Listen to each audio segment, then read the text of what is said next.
পাখি কখন জন্ম নেয়, কখন উড়তে শেখে, কখন বাসা বানাতে শেখে, কখন নিজের মৃত্যু লাভ করে, এসব আমাদের মধ্যে কেউ জানি না। কিন্তু পাখি একটা কথা খুব ভালো করে জানে, যে এই সংসারে ও যা কিছুই করুক না কেন, এই সংসারের ওকে নিয়ে কিচ্ছু যায় আসে না। এবার আমরা কি করি? কোনো কাজ করার আগে আমরা এটা ভাবি যে এই সংসার যদি আমাকে দেখে ফেলে তাহলে কে জানে এই সংসার কি ভাববে, আমার প্রতিচ্ছবি কেমন তৈরি হবে কে জানে, কে জানে কি হবে আদি ইত্যাদি। এই সব ভাবনায় আমরা মগ্ন হয়ে যাই।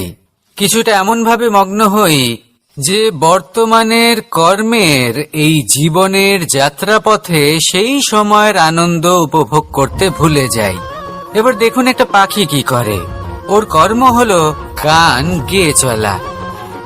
ওই পাখি গেয়ে চলে, কেউ ওর গান শুনুক বা না শুনুক, কেউ আদৌ শুনছে কিনা সেই বিষয়টা নিয়ে সেই পাখির কিছুই যায় আসে না। সেই পাখি নিজের কর্ম করতে থাকে। হয়তো সেই জন্যই আপনি কখনো কোনো পাখিকে কাঁদতে দেখবেন না। এরকমই আপনাকে নিজেকে গড়ে তুলতে হবে। প্রথমে নিজেকে জিজ্ঞেস করুন, এই যে কর্ম আমি করতে চলেছি সেটা কি উচিত? যদি আপনার মনে হয় সেটা উচিত, তাহলে সেটা প্রমাণ করুন। এটা ভাববেন না যে এই সংসার কি ভাববে।